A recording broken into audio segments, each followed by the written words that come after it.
Hey guys, welcome back to Shaki's Corner. It's Shakira over here with another video. Those that are seeing me for the first time, welcome to the family. Don't forget to subscribe, like, share, and comment.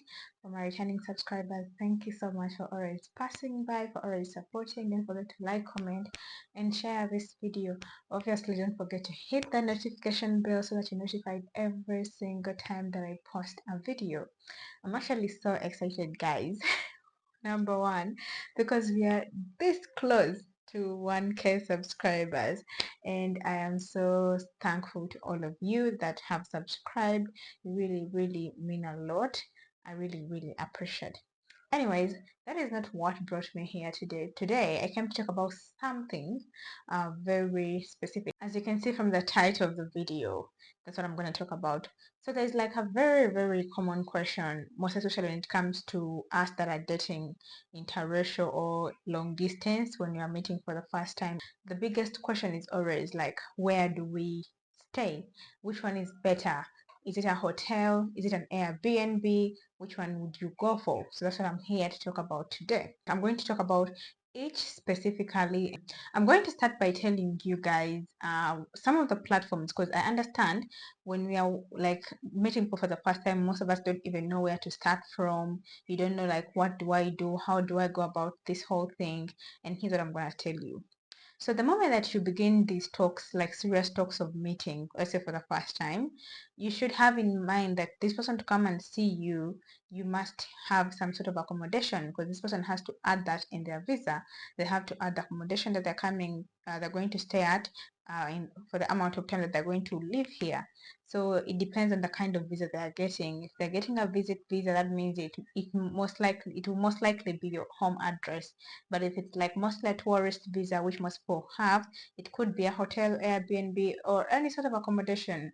So some of the platforms that you can easily find different different listings of properties are booking.com, and then we have Airbnb, we have TripAdvisor, and many more on Google. You can just literally go to Google and type in whatever you're looking for, and then you will get a variety of that. So with booking.com, you can actually go ahead and book your accommodation there. Even I think you can also book like flights on booking.com and like airport pickups, something like that. But I'm talking about accommodation today. So you can go to booking.com and put in the specific region that you're going to live in with your other half, and then they're going to bring you listings or properties in that particular region. You can go as far as filter exactly what you're looking for, if you're looking for a hotel or if you're looking for an Airbnb. So you can go through those listings, look at the pricing, because everything has a pricing. So when you're going to booking.com, you have to know like, when exactly is this person coming and how many nights do you want to spend at this place, so that you can put in like accommodation from this date to this date. That same thing works for Airbnb.com. You also have to put the days that you want to stay, how many nights do you want to stay at this place, so that they can give you like a total sum. So when you finally find the accommodation that like you like, you can literally probably pay on booking.com. They always like pay, and when you pay, you're gonna get into contact with the property manager or somebody that is in charge of this property. That's booking.com, and normally all this is going through email, so you're always talking through email. The same with booking.com. So most times, when you're communicating with people from these platforms, you don't exchange direct contact. Why? Because the platform doesn't want to be responsible for the things that you talk, or for the talks that you have outside of the app. So it's very important to have these talks within the app, so that if something goes wrong, the website or the app knows exactly what happened, so they cannot be liable for something that happened outside of the app. And I understand there are some countries where they will literally even compensate if things didn't go well and you complain to them. There's some sort of insurance. But if you had conversations outside of the app, then most times it may not go well. So that's why if you're like doing a booking, it's very important that you use these common websites and well protected websites, so that you can protect yourself and the person that is coming to see you. So now, what is the best one when it comes to hotel or Airbnb? I would love to think that all of them are good depending on the circumstances or depending on what you're exactly looking for. So if your intention is to vacation and have a good time, just enjoy and chill, do nothing, then I would say that you can go for a hotel.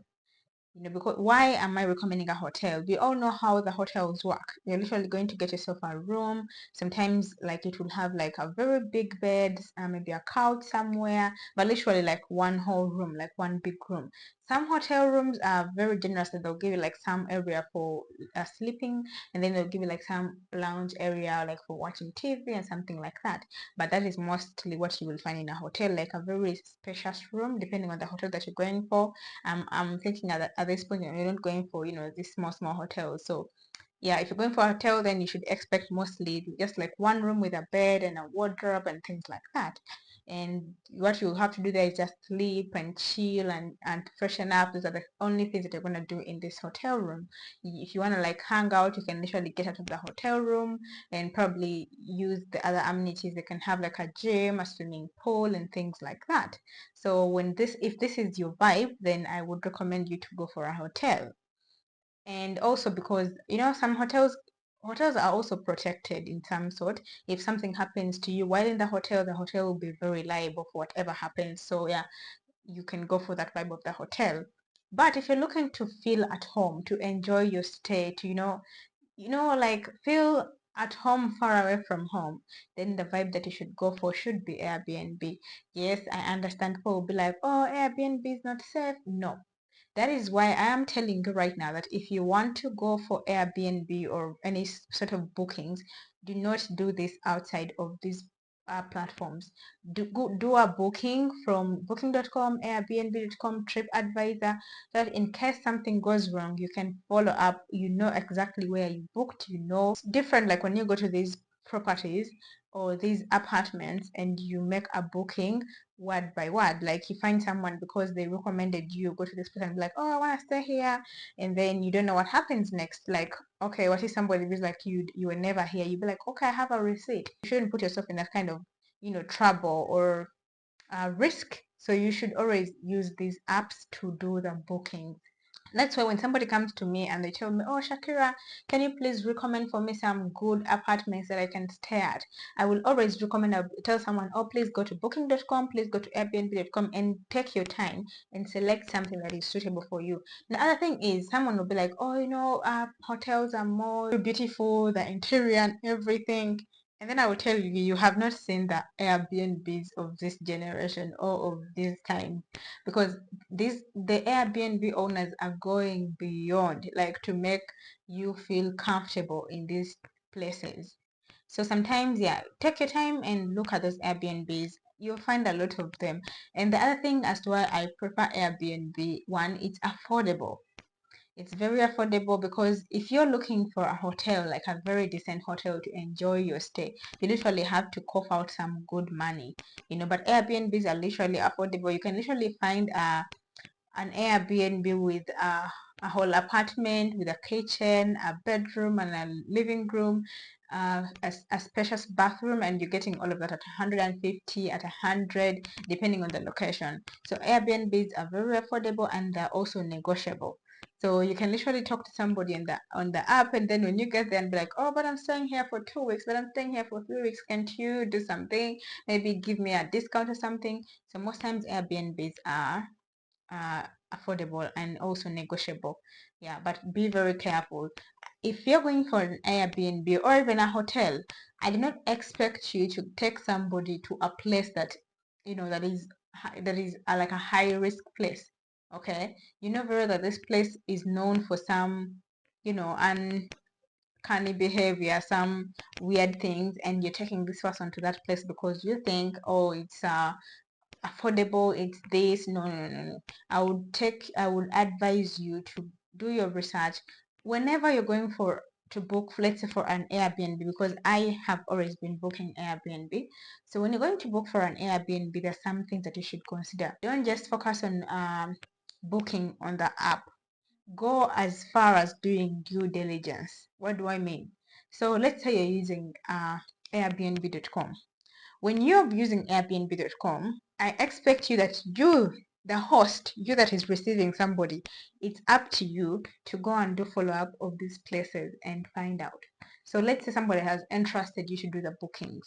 What will you do? You go to Airbnb, you go to booking.com and book this place. Well, I always prefer Airbnb.com. Why? Because I can literally do due diligence before making payments. How? So you literally go and like some listing on the app, and then after liking it, you can literally get into contact. You can be like message the host. So you'll message the host and you'll be like, oh, I like your property. I would love to spend this amount of time there. I don't know if it's gonna be free, but obviously it will be free because when you put in the dates, they'll bring you the available properties or listings on that particular date or dates that you have put in. So you'll be like, oh, I want to book this apartment from this date to this date, but I actually wanted to come by and have a look at it and see if it's to my liking. Most Airbnb hosts on Airbnb.com are actually very sweet. The ones that you're always going to talk to, they're actually very sweet. They'll reply to them, like, oh, that's cool. Maybe if somebody's in the property at that particular time, they'll be like, but somebody's already there. Maybe if the person moves out, you can come and have a look and then make a booking. So if you find somebody like that, you can be like, okay, cool. So when the time reaches, go and have look at it, but make sure that you do not exchange contact. What do I mean? Every communication that you have should be on the app. This person should direct you to where this property is. Most times they are also Google Maps. So mostly these properties, they always attach Google Maps to them. So if you cannot, the kind of person doesn't know how to use the Google Maps, tell this person, where is your property located? Let's say they'll say, oh, it's in Chisasi. So when you get to Chisasi, get to this place and then this and this. And so go to this place and look at it. Like analyze the place, like find out, do they have a security guard? What are the things that I can get here? Like if I am to come and stay here, is it going to be good? You understand? So these are some of the things that you should consider. Security, because there's lots and lots of Airbnbs that have tight security. For those people that are always worried about security, there's lots of them that have tight security. So always look out for those kind of things. Don't just go for an Airbnb because it's cheap and it's your friend, her, the host is your friend, blah blah. No, don't do that, because you'll be putting yourself and your guest at risk. One, because first and foremost, this person is a foreigner, so this person has to feel at home. He or she has to feel at home. So ensure that this person doesn't, kind of think twice about coming back. So always try and, as much as possible, to give them the best. Even when they're the ones doing the bookings themselves and they ask you to look around, recommend places that you think are nice. Always have these conversations like, okay, maybe this place seems nice, this place seems to have tight security, this place seems to have this and that. Because I understand most of these people are coming into our country, they are like carrying loads of money, so it's more risky when somebody is moving around with money. I understand you'll go to the story of how me and my boyfriend were robbed on the street, but it wasn't in the apartment that we were living at, but on the street. So why? Because I feel like this person, the minute that he saw that the other party was Mozungu and we are moving around with a tiny bag, and this person was like, this is my chance. And this person had to risk it all in the early evening. So yeah, you want this person to feel safe, so ensure that. Well, hotel and Airbnb are all good depending on what you're going for. Also look at the infrastructure, the roads leading to this place. It's very important because you don't want to go and book accommodation somewhere where it's very muddy or there is no clear path leading to that place. There's no clear road, there's just small paths leading to that place. I don't want you to book a place where it's clearly bad. When it rains, it's very muddy and slippery, and when it's dry, there's lots of dust. So please try and stay away from those kind of places. Always look for like high-end places, some high-end estates, those kind of things. If you're looking for Airbnbs, there's lots of estates that you can consider. I do not actually recommend for one to book accommodation in a place that is clearly chaotic. I don't know if you understand. I actually made a mistake when I was doing my first booking when my boyfriend was coming here. I got a place that was on the roadside and it was very noisy. You could literally hear the cars, and oh my goodness, you literally hear dogs barking, cars moving around, this and that. Like, it was difficult to get some sleep. But I learned my lesson. So when you're finding something to book, always look for a place that is a bit quiet. All in all, ensure that this person is very comfortable, because if they're comfortable and they feel at home, they are most likely to be like, oh, I'm coming back. I will come back. And this is what we all want, right? Yeah. So focus on this, or take these points in consideration, if you're the one doing the booking. And even though you're not the one doing the booking, and you're probably your other half is the one doing the booking, and he or she's asking you to recommend places, do your research and recommend places that are really safe and secure and things like that.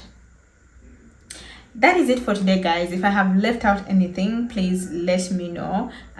Comment it down below and we will be reading the comments. Thank you guys so much for watching this video to the end. I really appreciate. Don't forget to like, share, comment, and if you haven't subscribed yet, please subscribe, because if you don't, so I'm going to be giving virtual slaps to everybody watching my video and they haven't subscribed. I will see you in the next video. Thank you for watching. I love you all. Bye.